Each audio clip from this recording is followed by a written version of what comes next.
So, I got this laptop for free.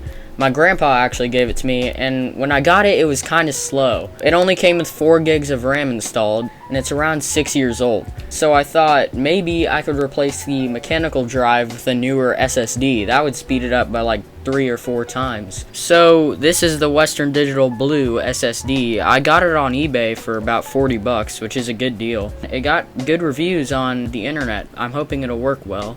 As far as the laptop goes, this is the Lenovo G500. As I said, it's about like 5 or 6 years old. It's also got an Intel Core i5.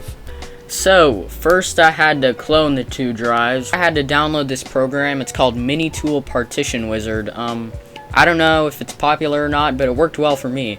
Once the cloning process started, it took around an hour and a half, so it did take a while, but it worked really smoothly for me.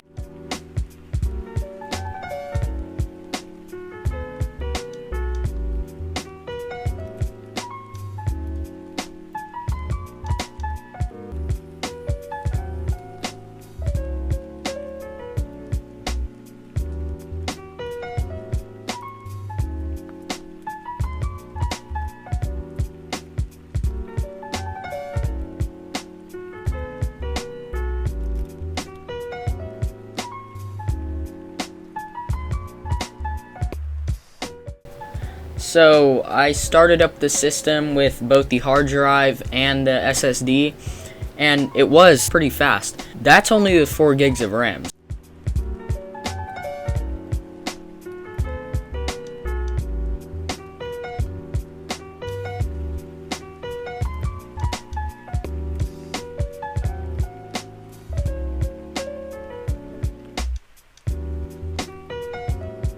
So thanks anyways guys for watching. Please like and subscribe for more. See ya.